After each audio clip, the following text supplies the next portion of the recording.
All right.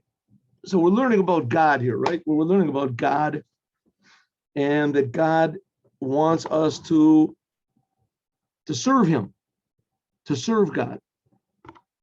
Which you can say, I mean, that's a little bit of a chutzpah, how can God demand that from us? But on the other hand, God creates us. He's creating us every moment. So, so to speak, we don't have any say in the whole business, right? This is wrong. We do definitely have a say. And that's the whole idea of the world. The whole idea of the world is God is creating us and he's giving us a say. That he wants us with our own free will to choose what we want to be connected to. Who is God? If if we're God, or if he's God. And if we decide that I'm God, then that's basically the end of the whole story. It doesn't go much deeper than that because it's just a big mistake. It's like a person getting on the wrong train. He wants to go to Florida and he gets on the wrong train or wrong plane, but he insists that he's in Florida. Really, the fact of the matter is he's in Chicago, but he insists and he won't listen to anybody. Everybody else is wrong. And no matter what signs point to him, he is sure he never makes a mistake, right? Like I once saw a cartoon of the Jews wandering in the desert, right? You see wandering in the desert. And Moses' wife saying to her friends, 40 years we're wandering around there and he refuses to ask directions. So the man always has to be right. He's not going to ask directions. It's a joke, maybe not such a good joke, but the fact of the matter is that's basically what we do. On the other hand, if you decide that God is creating us and that God is enlivening us and that God is the boss and that God gave the Torah, then it starts to really get deep because there's levels and levels and levels and levels of meaning on what this is. And basically, the way that we can sort of be aware of these levels is the idea of Jewish prayer. Jewish prayer is pretty complicated. I mean, on one hand, it's the most simple thing in the world. All you have to do is say, God, help me. That's also prayer. Whatever needs you have, you're supposed to take all of your needs to God, in addition to doing something yourself. You can't pray to God for rain for your field and you don't plow or plant. It's not going to grow. Usually, I don't know, maybe there's amazing miracles, but that God didn't make the world that way. Prayer is supposed to be understanding, getting acquainted with God. That's the basis of Judaism. There's a famous great rabbi. He was the pupil of the Or HaChaim. We learn the Or HaChaim called the Chidah. Rabbi Chaim Yosef David Azulai. And he said that the non-Jews, the Gentiles, they should say Shema Yisrael also. Shema Yisrael. What Shema Yisrael means, listen, Jews, God is our God, God is one. So you think, well, if God is our God, why should non-Jews say it? Because that's reminding the Jews that their God, in other words, the creator of the universe that took us out of Egypt and gave us the Torah and cares about what happens in the world and interacts with us, our God, the God of the Jews, he's Echad, he's the God of all mankind. And if you look in the Torah, in Parshat Et Hanan, where is this? It's like in Deuteronomy. I'll tell you. Deuteronomy. Ready. Here we go. 6:4. Look at this. Deuteronomy 6:4. And look what Rashi explains over there. Shema Yisrael means listen, Jews. God is our God now. He's our God. But in the future, in Moshiach, God is going to be one. All of the world will recognize God simply because he's creating everybody. And people just don't know it. But the word Shema means listen, but it also means to understand. So from here we have a commandment of God to understand him, to understand as much as possible. And you can't understand just with your mind. With your mind, you can understand anything with your mind. You get a smart person. Here we're talking about understanding with take it to heart. It says the heart understands, bina liba. The heart understands. To take it to heart. And that's what the Rebbe is talking about here. Okay, ready? Here we go. It says, okay, now we're talking about what is the meaning to us? That there were the three families of Levi, that they carried the disassembled tabernacle in the desert. And each one of the families had their own job, own part of the tabernacle that they carried. Kahat, the family of Kahat, they carried the ark and all the other vessels, the altars and the golden altar, the incense altar and the big altar and the menorah and the showbread. They carried the God.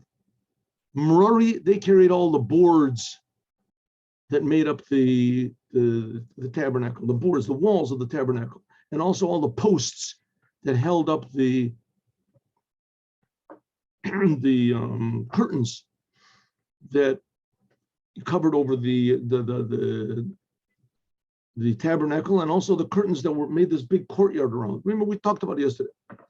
And Gershon, they carried all the curtains. Basically, that's what they carried. They carried all the curtains. The curtains that separated off the big courtyard and the curtains that draped over the tabernacle, etc. Okay, what has this got to do with us? What has this got to do with us? It says this whole business, traveling in the desert, why the Jews traveled around in the desert, 42 journeys in the desert. With this, why was this? This is a preparation for the revelation of the Mashiach. This is a preparation for the revelation of the Mashiach. Now, any normal person would ask, and you should ask, what's going on with this Mashiach business? I mean, we Jewish people have been believing in this, basically since the time that they got out of Egypt.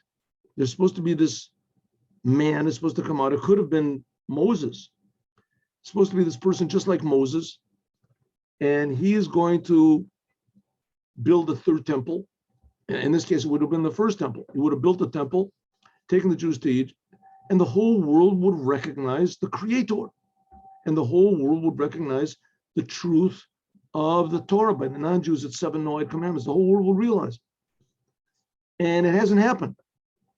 And it hasn't happened. We've been waiting for 3,000 years, since the Torah has been given, since the temple has been destroyed, another almost 2,000 years.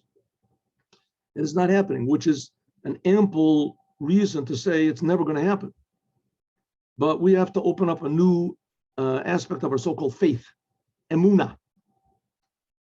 Emunah means a certainty in something that you can't understand. Certainty in something that's not understandable. Right? Something that's understandable. It's very close to love. Like you love your children. A father loves his children. You don't have any children, you'll never know what this means. A father loves his children unconditionally. No matter what they do, no matter how they are. Sometimes they just drive you crazy so that, temporarily, but the fact is, every father, normal father, nowadays, and who knows today's society, who knows what's going on? People don't want to be fathers. They don't want to be nothing. They don't want to have children. They don't want to live themselves. Okay, but that's the idea of preparing for the Mashiach. Preparing for the Mashiach is this going in the desert, traveling in the desert. The traveling in the desert by these three different families of Levi, that one carried the vessels of the tabernacle, and one carried the curtains, and one carried the boards. That's three different types of service of God that prepare for Mashiach. And again, the whole thing of Mashiach is just being aware of the Creator, being aware of God Almighty in everything that we do.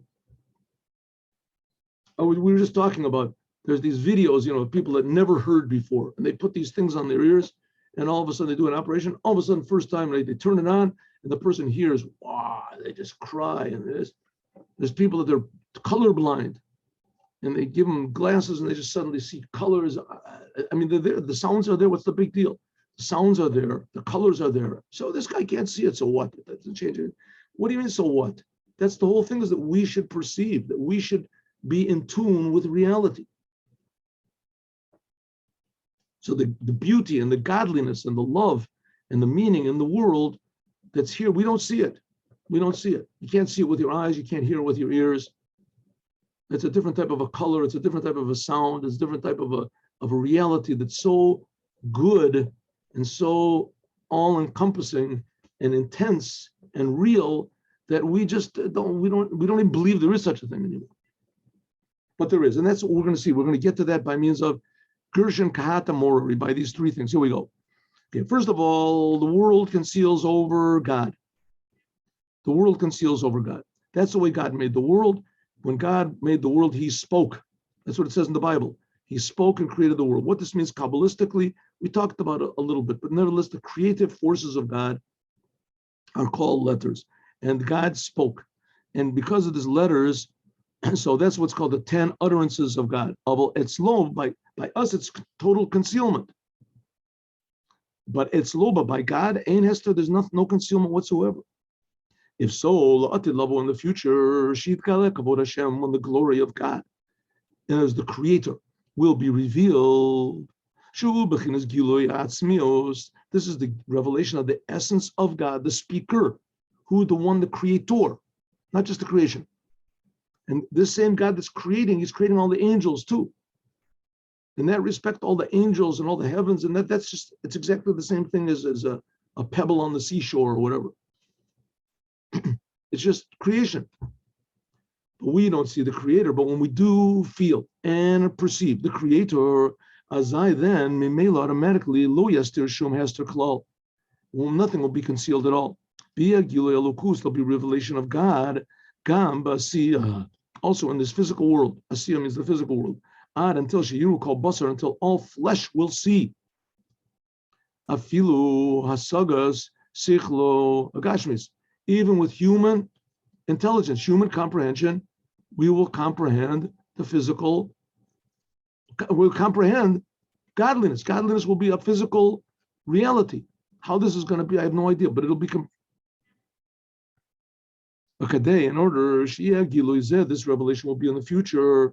Is necessary that we have to be, there had to be, the Nesios and Mishkan b'Midbar. That's why the tabernacle was in the desert, Nachnia, in order to subjugate it. That's why it had to be in the. So if Adam would have not eaten from the tree, then this whole business would have been totally different. It's the same thing that the Jewish people wouldn't have sinned with the golden calf. But it's written in the Torah, so they still would have to travel. I mean, this is a big mystery what's going on. But if it was written in the Torah already, so it means it's already decreed, right? So the answer is no, it's not decreed. How does that work? I don't know. We'll talk about it another time, but that's the fact. Here we go. Let's see, is this too big? Did I overdo it? Okay. Hine, behold, Mishkan. That's all the old thing of the traveling of the tabernacle in the desert before Mamash Bebechinas Olam in the world.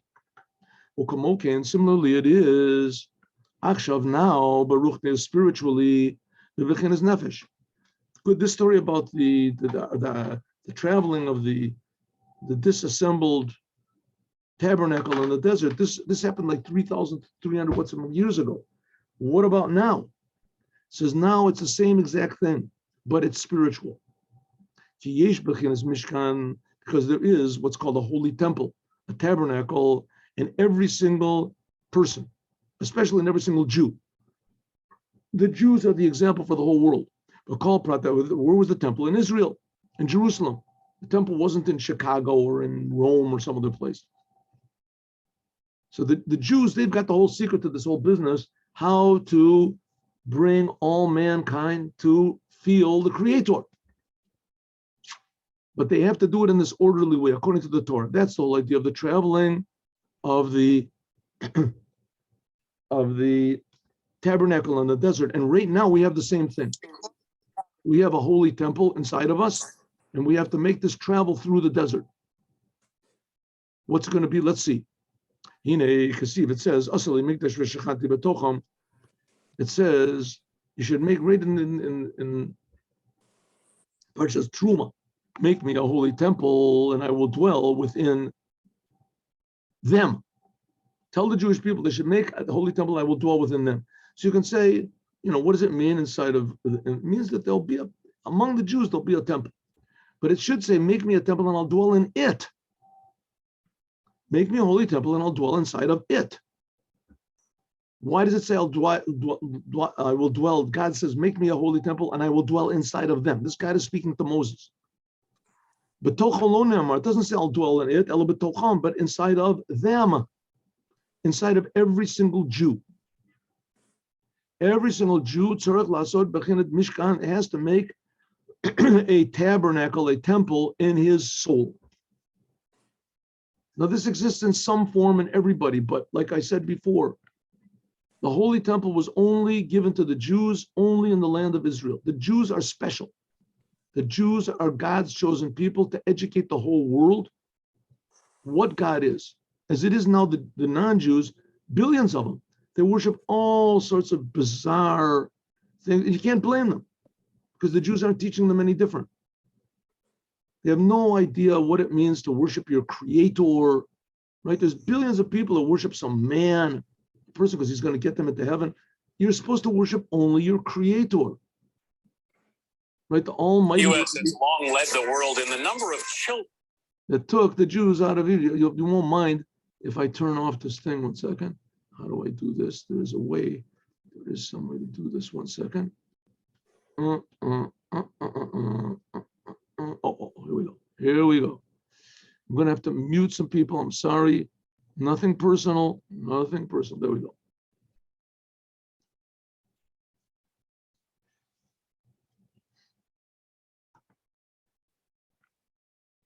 I know, namely, what does it mean that you have to make a holy temple in your soul? What does this mean? I know, namely, the galot, Lamshich, to draw down, revealed God benafsho in your soul, believe in the service of the heart. Zu tefillah, this is prayer. When a person has a pure heart, God, give me a pure heart. Like it says, bar levav. Bar levav means a clean heart. When a person's heart is pure, mikol sig, from all sorts of sediments, and not sentiments, but sediment, all sorts of, how do you say, foreign substances, bilti l'Hashem, which are not for God, azai nikra mishkan, then it is called a mishkan. Mishkan means a place of dwelling. Lishkon bo, there is revealed revelation of God. Okay, the same type of a thing we're talking about. A person, God forbid, he's blind, right? A person is deaf. So a lot of times the reason is just his eye, something is wrong with his physical eye, or something is wrong with his ear, right? He's missing, what is it called? Eardrum, a cochleum, whatever, I forget the names of it. And the eye is missing a retina, it's missing something. So they do an operation, and suddenly the person can see. What was the problem of these people? The people that have what's called glaucoma, and they have all these other things where it covers over. There's something that covers over the eye. Cataract. Oh, covers over. So they just remove it. All of a sudden he can see. They fix this person up. All of a sudden he can hear. In other words, the sights are there. The sounds are there. The world is really real. Not like these people that say, quantum theory. It's all in your mind. I think that's as pretty much as stupid as you can get. That everything is a product of my mind. Then what is my mind a product of? Where did my mind come? The whole thing doesn't make any sense. Okay. In any case, the world really does exist. And we have to perceive the world and interact with the world. We can change the world. We can change the world even with our thoughts, with our attitude. Everything changes. We can change things to a certain degree. And then there are miracles. God can change everything. He took the Jews out of Egypt. That's the basis of Judaism. I am God that took you out of Egypt. But let's talk about right now. Right now, God is the revelation, the feeling, the goodness, the holiness of God is everywhere. God is creating us. And in fact, there is no place where God's revelation is not. All there is God. Ain od milvado. There's nothing except for God. But we don't feel it. Why don't we feel it? Because our hearts are stuffed up. We have to feel it with our hearts, perceive it with our hearts. What are they stuffed up? With our own egotism, with our own egotism.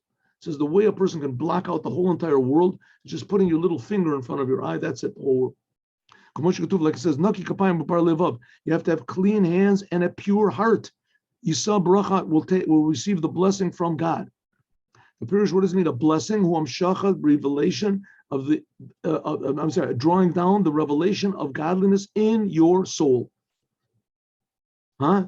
So just like a person is tremendously happy if he was deaf and all of a sudden he can hear, if he was blind, all of a sudden he can see. So the whole world is going to be very, very happy when they start to perceive the Creator. Because the fact of the matter is the Creator is more, ubiquitous than sights and sounds are. Right? Sights and sounds are only if there's a light, you can see it. There's no light, you can't see.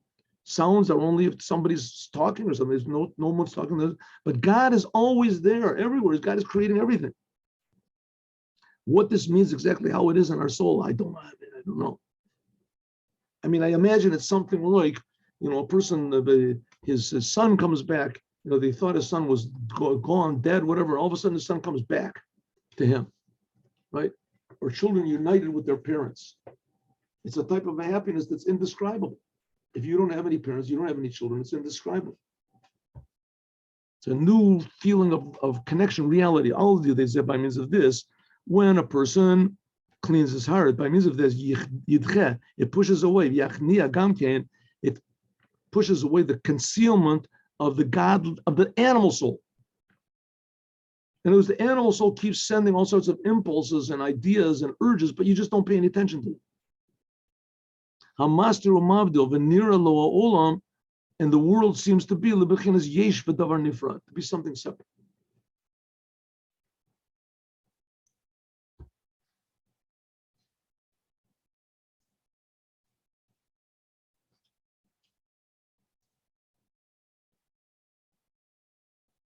Why don't we see God?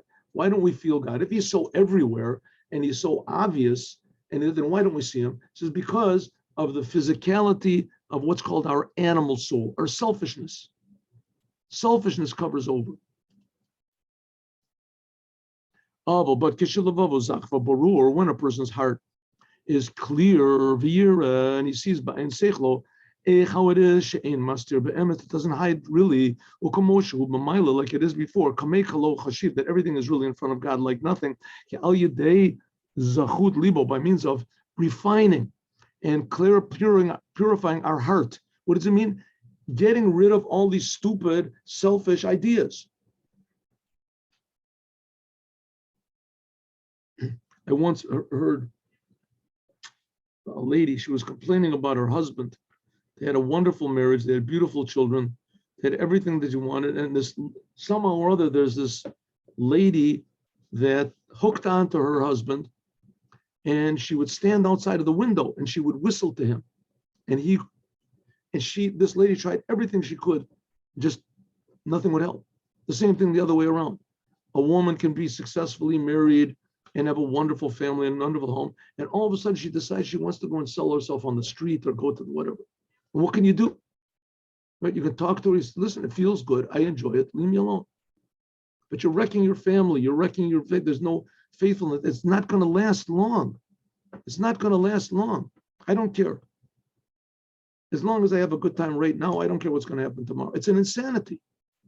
But what's the point? The point is this man, this woman, they don't see the love. They don't see the value, the meaning that there is in a family, a home, how they're letting everybody down, and the people that they think are their loves, like we just had in the Haftorah last week from Hosea, the people they think are their lovers, or whether they don't love them, they don't care.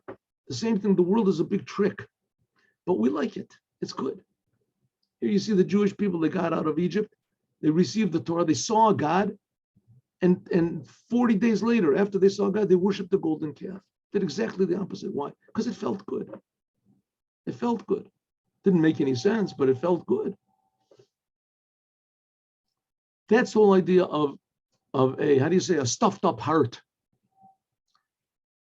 But when a person refines his heart, in other words, you get rid of these false ideas. Now just think about yourself. I mean, I don't want to go into this too much, but just think about yourself.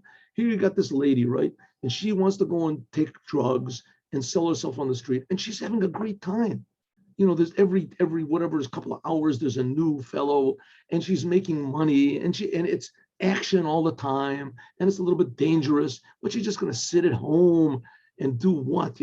Take care of her kids and talk to her friends. Come on. How can you compete with something like that? It's the same thing. How can you compete with the golden calf? It's so powerful. It gives this feeling of egotism so popular. What can we do? Says the Rebbe, you have to work on yourself. And that's the idea of going through the desert. The desert are all these false ideas, these false feelings, these feelings of pleasure, the pursuit of happiness, all this, false egotism that covers over any possibility of feeling true meaning. What do we have to do? We have to purify our heart. How do you purify your heart? First of all, think if God really exists or not. Think. Shema Yisrael. Shema means to think. Understand. Think about does God really exist or not? Is this whole business really true, what I'm talking about? Those things I just talked about the wayward woman and the foolish man, those were just examples. Right? Also in their case, think for a second, is a home really of value? Is love really of value? Is meaning, family, are these things really true values or not? Like faithfulness, truth, integrity, honor. A person says his own honor for himself.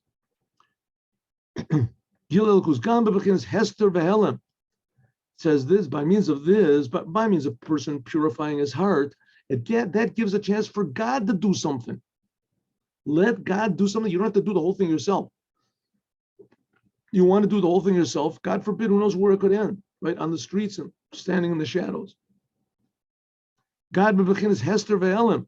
Shalo yastir, that it shouldn't, that a person purifies his heart, then he can start to see reality. V'zeu kamo shahaya nesias mishkan. This was like the traveling of the tabernacle in the desert. Sha'al yadezeh, by means of this, haya machnia, it would subjugate the desert.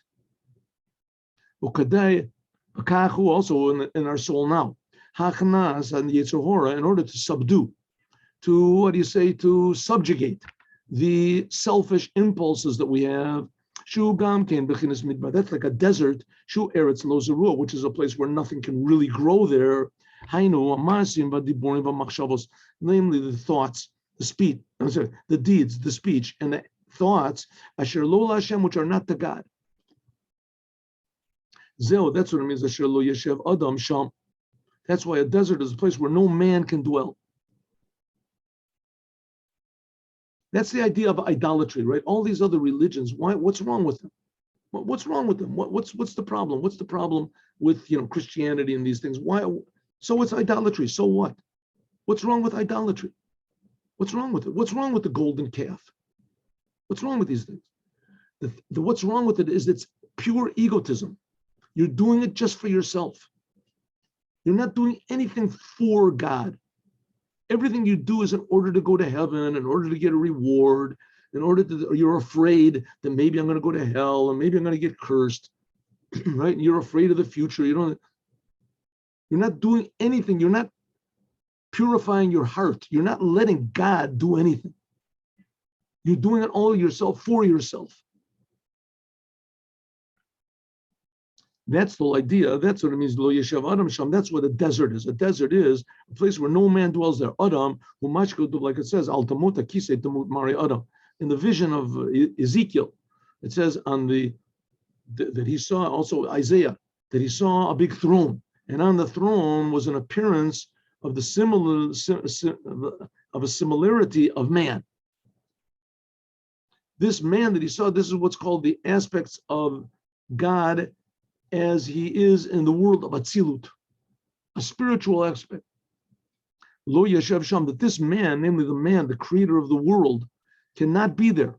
But when you make a holy temple, God says, then I will be there. Like it says, Mizeh, Okay, but alken, therefore, tzurich lachnia bechinas midbar.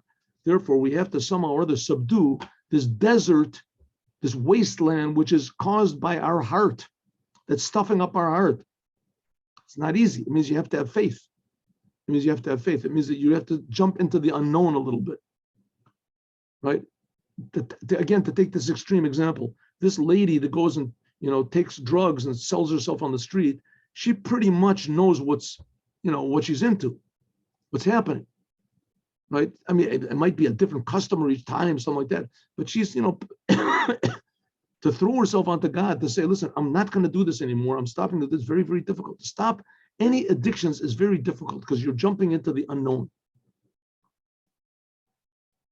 It just has to be you want to stop so much that you're willing to suffer. But it's a type of a suffering. It says, but that's type of a suffering because you don't know what you're going to. Here we're talking about thinking about God and knowing what you're going to, feeling the value, the preciousness of the option, what you're missing.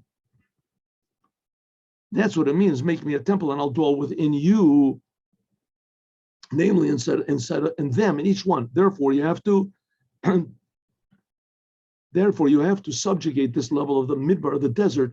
That's the Yetzer Hara. This is what's called the selfish impulse. Hainu al yedei hamshachas, by means of, how do you do it? By means of drawing down God into your soul. How do you do that? Number one, there's several ways we're going to talk about it, but number one is to pray. Ask God, please have mercy on me. God, please give me a feeling of a little bit of your light. That's, we see King David is always praying for this.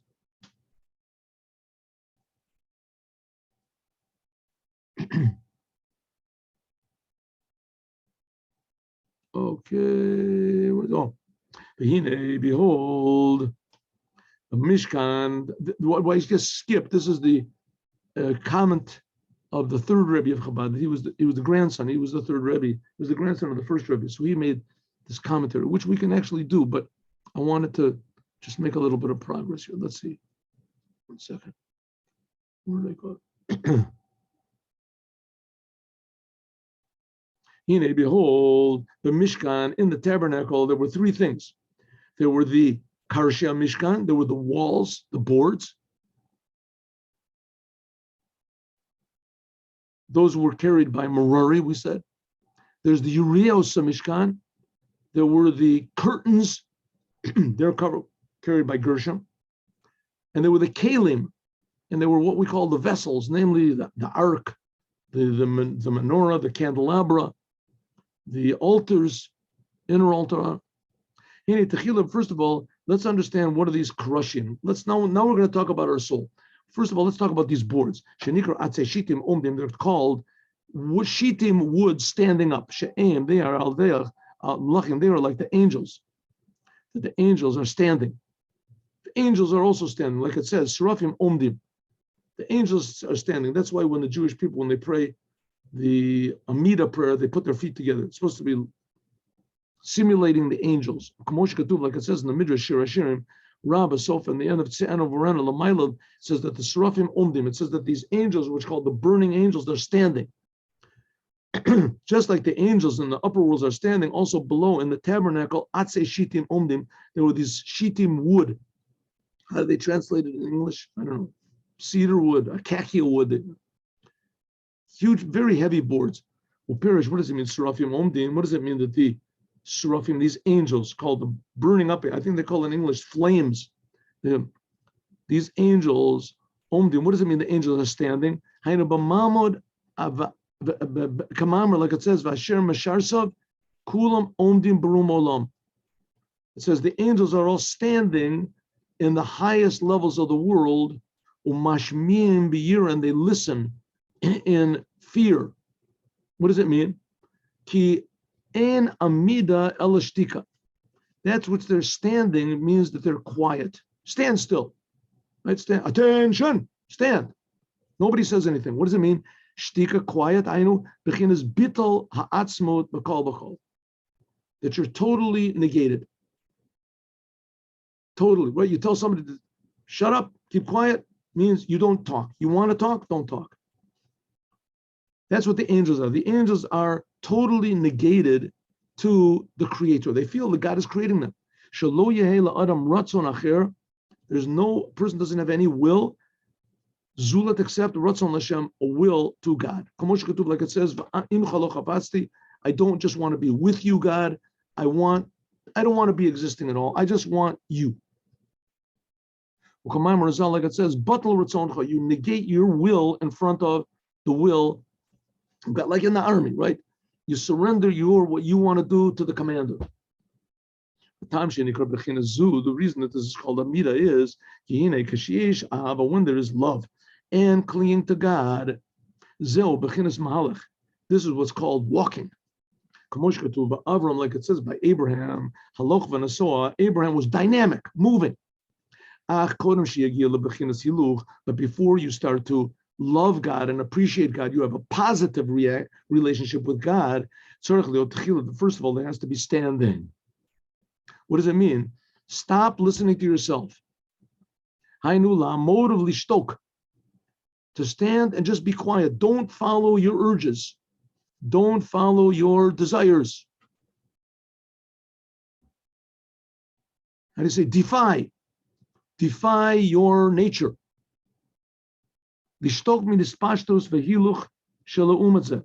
Namely, you defy any egotism. What are they? Ratzon zor is the strange desires that a person wants and lusts for. This is called hiluch. This is also called walking. There's walking in the holy way, and there's walking in a negative way.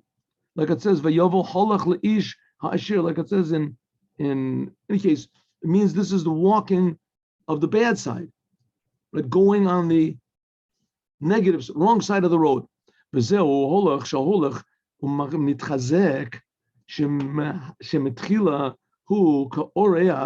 That first of all, the Yetzer Hara is like the evil impulse is just like a visitor, and afterwards he takes over. Right?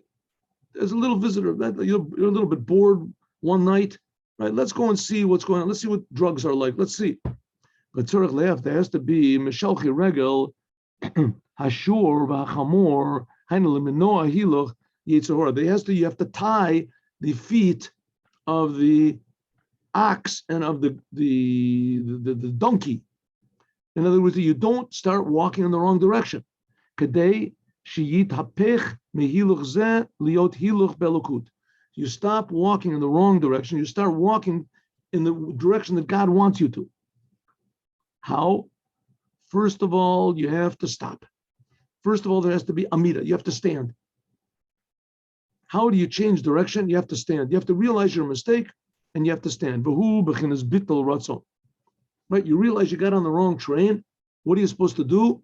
The next stop, get out. But you're not going to be moving anymore. Get out. You're going in the wrong direction. That's the whole thing of the boards that were standing in the tabernacle. Namely, a mit of a bittul ratzon, the ability to negate your negative and self-destructive desires. This is by means of what's called fear. That's what it means. All the angels are umdim barum olam, umashmiim biyira, that they're listening in fear.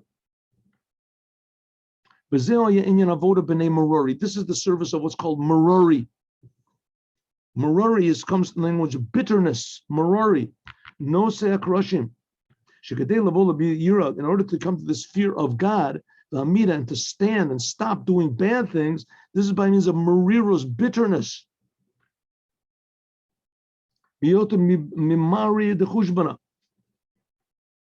Right? Take the example. Let's go just back to this example, because that was the example that was used in last week's Haftorah, right?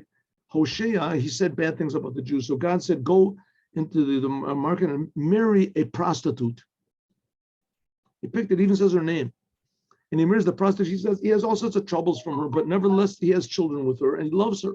And God says, okay, kick her out. He says, I can't. God says the same thing with the Jewish people. I can't kick them out. Okay, let's take this example, right? Of what can we do? Terrible example, right?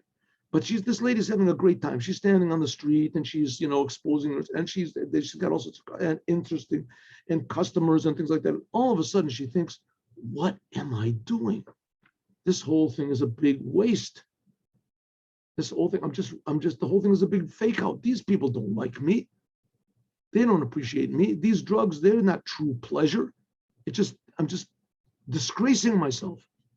I'm disgracing myself. I'm losing all of my self-esteem, my self-value, my honor. What's going on? I have to stop, but you can't. So he says, how do you have to stop? By being bitter. Bitterness. I gotta stop this. I can't do this anymore. I have to quit. Al Yadei, by means of making a computation. Now, the example I gave was just a very exaggerated example, but the fact of the matter is we do even worse to ourselves, not in public. Asher ruba mechulin, the majority. If we look at the days of our life, that the majority of the days were in darkness, it was just selfishness. By means of this, by this bitterness, then what happens? We arouse mercy. Hashem has mercy on us, and He sends us inspiration, that we're able to surrender to Him, as we're going to talk about more, God willing, tomorrow. This is the desert, traveling through the desert, transforming the desert into a holy land. Okay, now let's do Sikha. Very good. Here we go.